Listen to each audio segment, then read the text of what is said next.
Hello. I hope you have a good morning. And well, first of all, thank you for being here. Also, clap for yourself, because if you're here, it's because you know Bitcoin. So please, claps to you. Woo! And even though I'm going to speak about Bitcoin, a very much specific Bitcoin community, and a very much specific framework on how you can replicate that or anyone, it is not as sweet as it seems. It has a nice development, but it didn't have such a nice start. So look at it as a history. When I say that we're talking about Bitcoin communities that last, is because it dates back to 2013. And it is not only still going, it's become stronger. Also, a nice thing to say about this is that when I say from the ground, I mean from the ground. I don't know when you heard about Bitcoin. Who is at 2013, 14? Oh, good one. I also sold, don't worry. Who is at 2015, 16, 17? Okay. COVID Bitcoiners, 2020. That was a hard one. It was a tough choice to make, but good one. And after that, new Bitcoiners, also welcome. See you there. Well, the thing is that my click was, have you heard about Bitcoin? And it was a stock conversation. So I said, what is that stock? I just thought, ooh, nice stock. And I went that way. But that developed into a specific click, a bigger click of how can I bring this into the crisis I know? How can I make this actually happen? And so you have an idea of how things went by. Let's say, first time I heard about Bitcoin, 2013. In the 15, 16, we were speaking about it. We were like, wow, this can actually solve our country, because we were living through hyperinflation. You know, one of the best examples is Venezuela and the Bolivar. And then the government started going after it. So it was like a nice developing of history. And now we teach at a university. We have one of the biggest Bitcoin programs in all South America without government prosecution, at least that we know of, which is a great thing. I hope I found out so I can flee the country again. So the only way that you can actually extrapolate your knowledge in Bitcoin is not talking about it. I like talking about it. We like it. But someone that doesn't get it does not mind. I was someone that doesn't get it at first. So you need to find the reasons of your clicks. And every reason, even though Bitcoin has the same basis, every click is completely different. I had an economic click. I actually realized, oh, this is transactional money. I used it. I didn't buy pizza, but I did buy food. That's why I sold. I didn't hold all that Bitcoin, but I saw the case. I hold it. I gave it to other persons, family in Venezuela that I couldn't reach to physically. So I did all the use cases. Maybe not the benefits from holding it, because I didn't know at the time. And maybe if I lived in a different country, I would have gotten to experiment different types of benefits. But then you realize there's also a mathematical click. I used the Bolivar because that was the currency. It was toilet paper, but that was the currency. And we used the dollar because people thought it was strong. And we didn't use the euros because we didn't have enough euro cash. So they were all technically a type of cash, a type of money. They told us, this is what you have to use. And then when I started using Bitcoin, I realized we validate this as money. This person, which is called BTC Master 69 on local Bitcoins that I don't know, is agreeing on giving me money for this. We're all accepting it. No one told us this was money. No one said this is imposed. We just accepted it. And then there started being more volume, more volume. I started seeing how that peer-to-peer marketplace started expanding. And I had an ideological click which was not hard. I mean, my country was awful, so this was the solution. There was no reliable political party, not the opposition, not my aunt, not anyone. And this was not a person. This was common sense translated into technological money. Better click than that, I could not ever found. So Venezuela was, I think, and sometimes when I read before forums and when I read some things that Satoshi said, I was like, oh, this is the use case. This is the world use case. That it has not happened yet in the world, it's a thing, but it definitely happened in a space as Venezuela. So it was the perfect laboratory. There was no previous Bitcoin communities. There was no money for the adoption, so you would be surprised that people adopted it because we didn't have, I mean, $100 a salary is not reasonable to get Bitcoin. We still got Bitcoin, and it was a whole parallel economy. Like, it was the things that the government dictated, and then it was a whole underground that became the main ground that had more volume, was based on Bitcoin. We used to be the biggest mining country in the world. We are not. All those machines are seized. I cannot talk about it though, but let's conclude with this. We thought that the great thing we could do is create an education strategy. Why? Because when you talked about Bitcoin, or you happened to have a machine at your house at 2013, that was no problem. The problem started when a new thing started forming. People were coming together, talking about it. So this would be prosecuted. Anyone that would have an article about Bitcoin became the enemy. So why? Because it was a way of killing the parallel economy. Even though they were flagged by corruption and all of that, those were the flags they used to pinpoint at Bitcoin. So anything they did wrong, they just used Bitcoin as an excuse. So we had to create a way of speaking about Bitcoin without being legally accused of terrorism or financial terrorism. So a lot of people think, but Bitcoin is pretty volatile. And yeah, our currency was too. We lost 7 zeros out of inflation. They just took it out. And fuck Von Mises and fuck Friedman, they just take out zeros every time you get a hyperinflation case. So when you live through that, Bitcoin doesn't seem that volatile. It seems like a way out. So it's quite literally an opt-out option, which maybe you don't think opt-out of the euro. Euro, I mean, works, kind of. You don't think opt-out of the dollar. You have inflation, yeah, but you can still pay. But when you get to a place and they tell you, oh no, don't give me the Bolivar. Do you have sugar or maybe a pair of shoes that we can exchange and go back to barter system? Then you say, oh, fuck this, I need Bitcoin. And that's how it starts. So we learned that it is not about telling you, hey, Bitcoin is great, get it, opt out, fuck the system. It is about you saying, what are my options? And then just Bitcoin seems to be pretty obvious.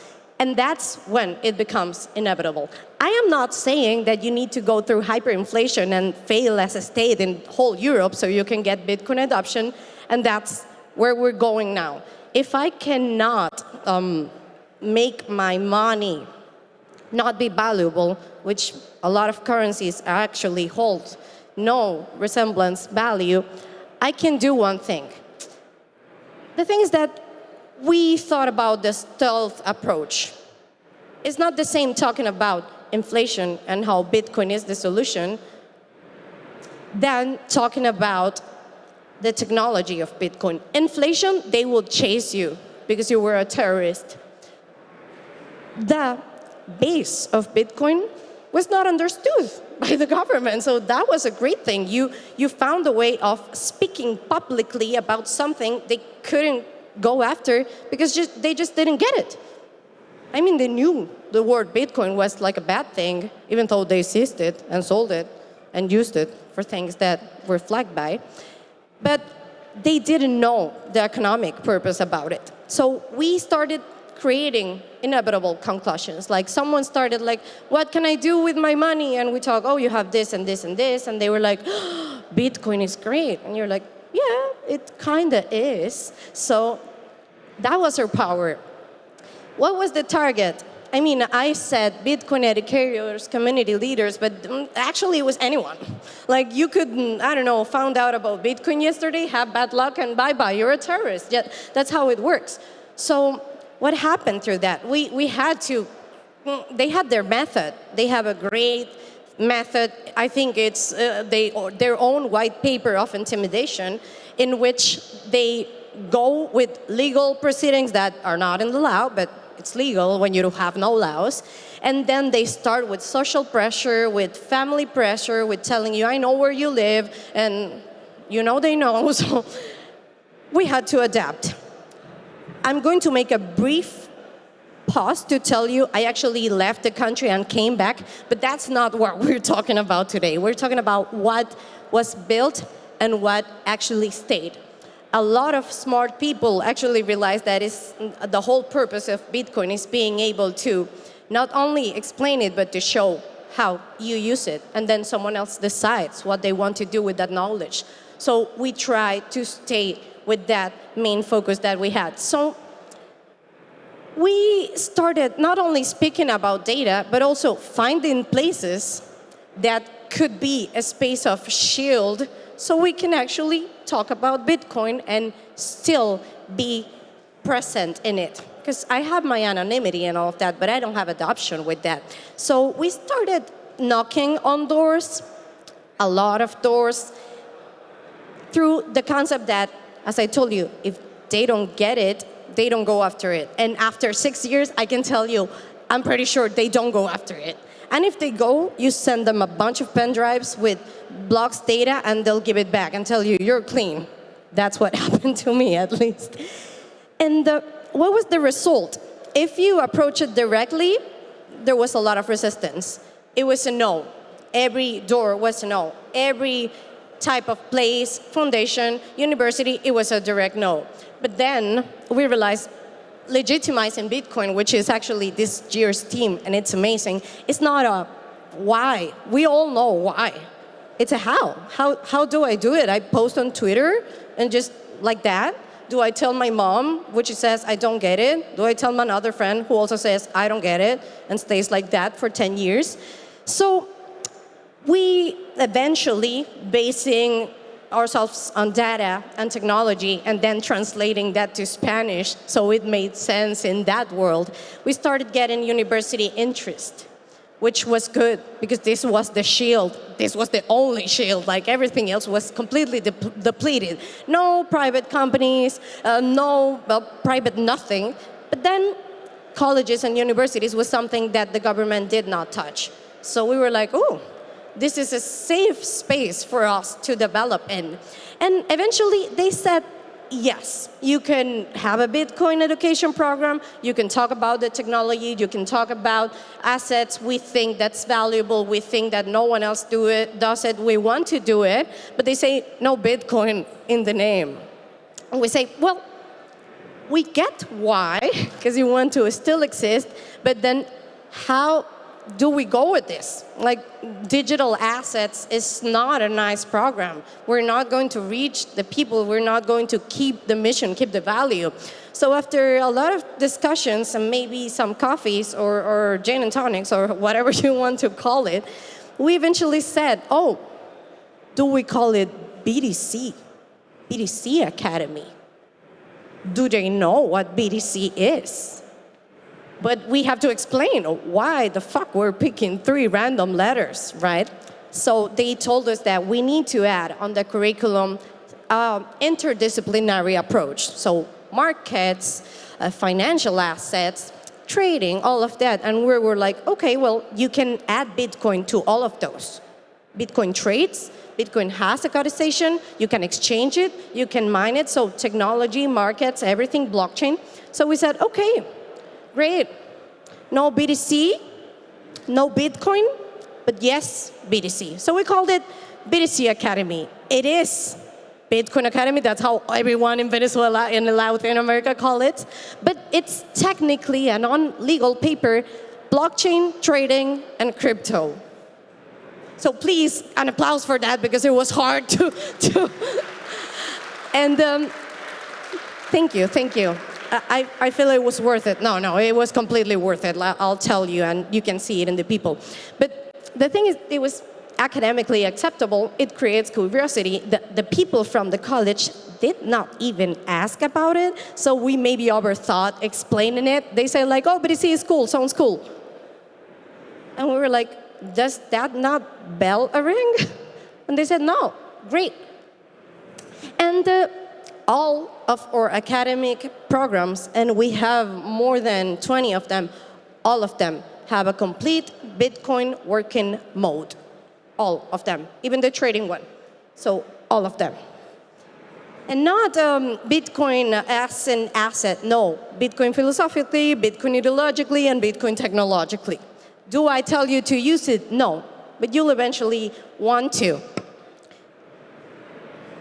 How did we do this? And why is it important? Because if it was a random process, which that's how the government act, I wouldn't be able to explain it to you.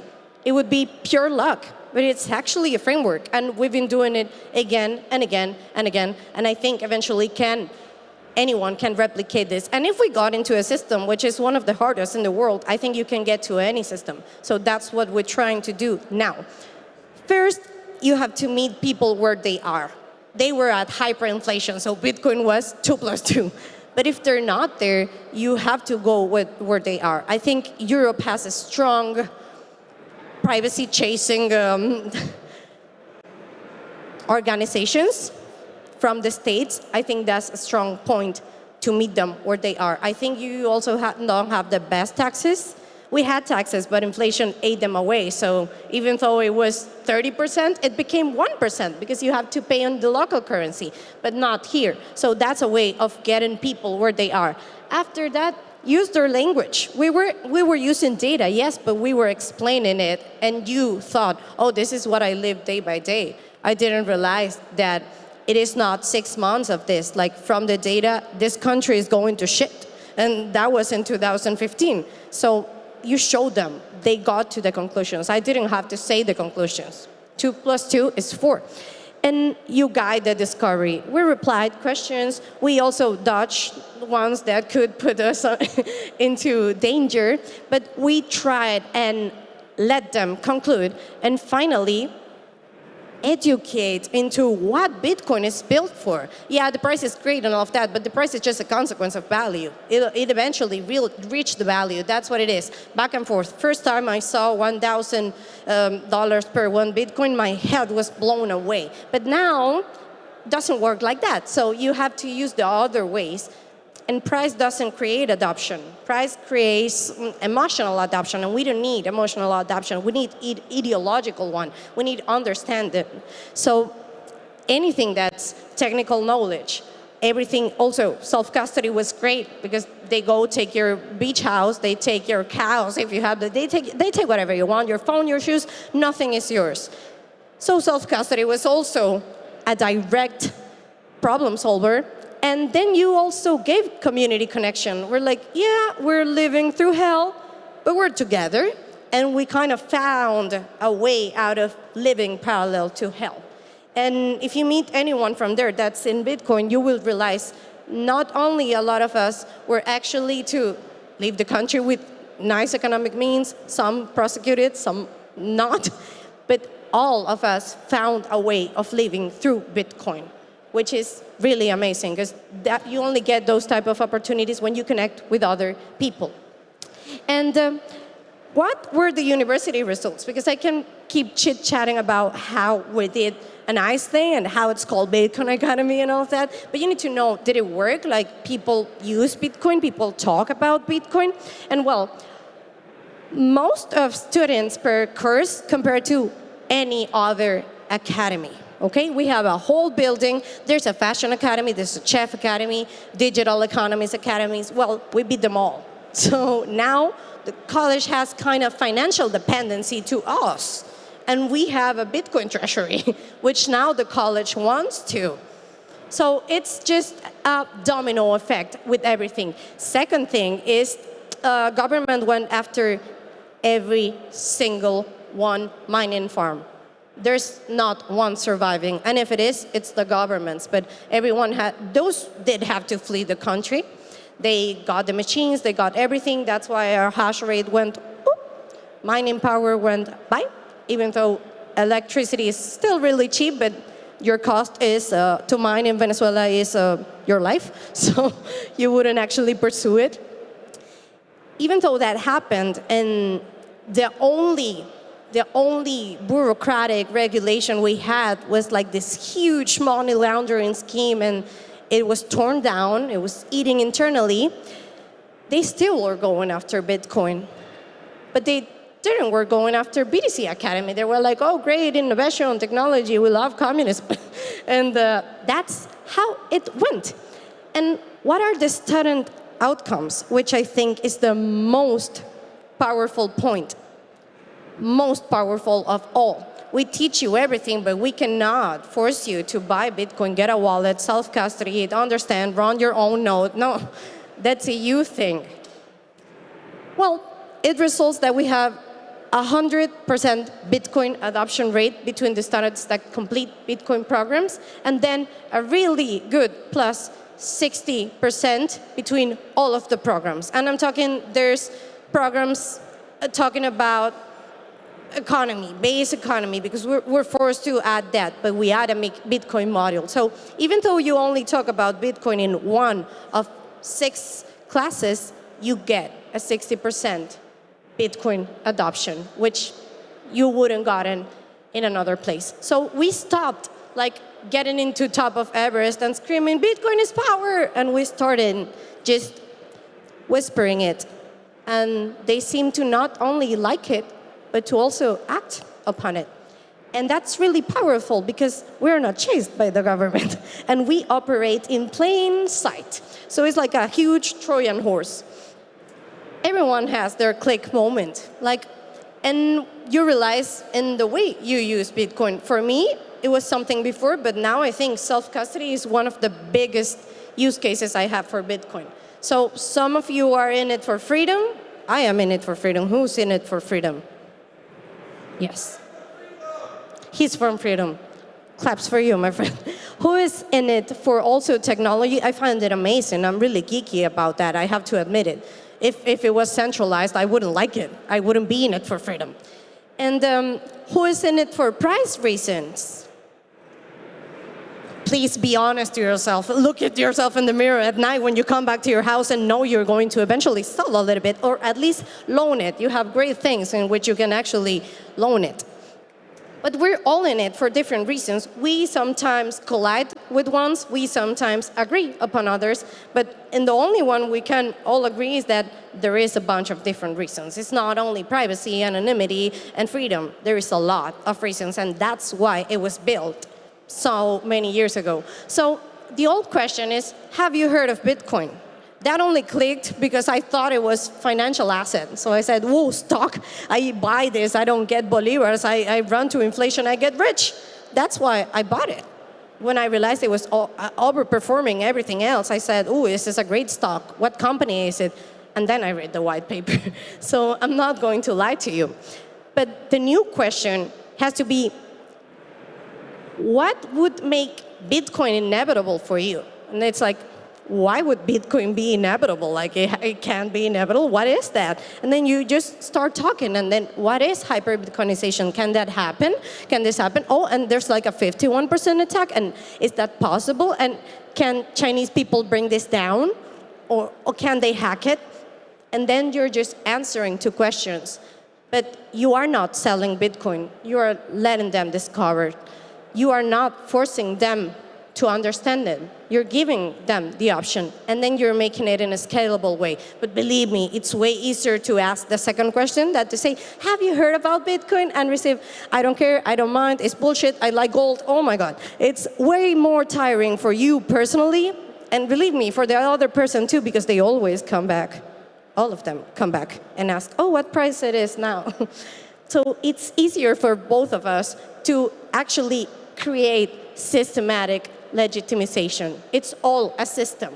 So don't just orange pill people. I love that. I throw orange Tic Tacs at anyone if I could, but create orange pill systems. It's something easier to replicate, easier to expand, and it is actually inevitable. Also, don't just educate individuals. I tried. That's why I got prosecuted. I messed with the wrong people. No, I just helped with mining. But infiltrate in institutions. It's easier to go with plain side of your interest and just maybe give them a little bit of Trojan horse makeup, but you can actually build it.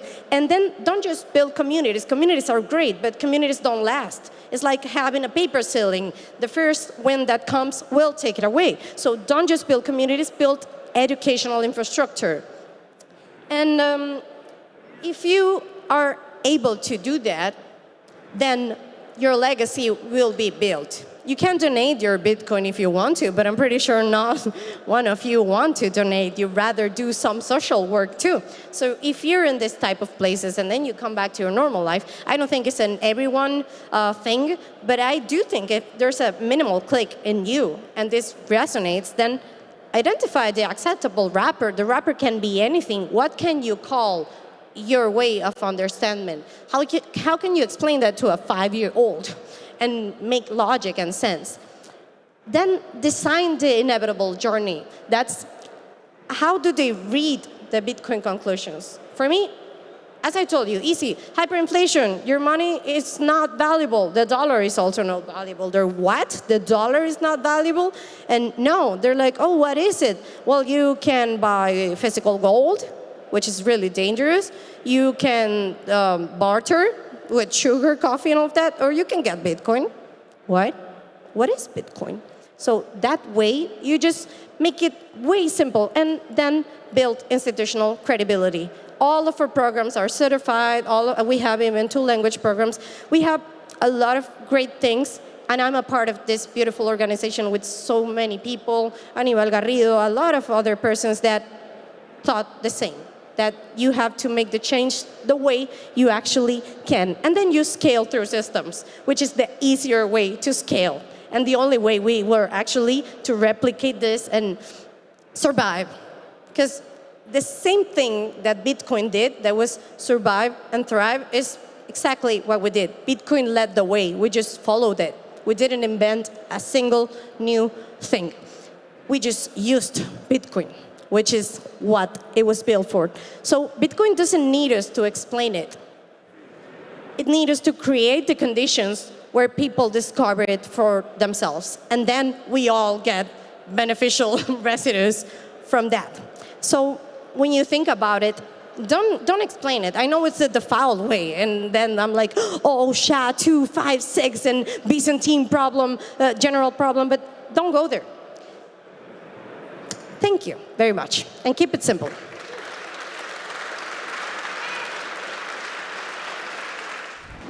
Secure your BTC Prague 2026 ticket at the lowest possible price now.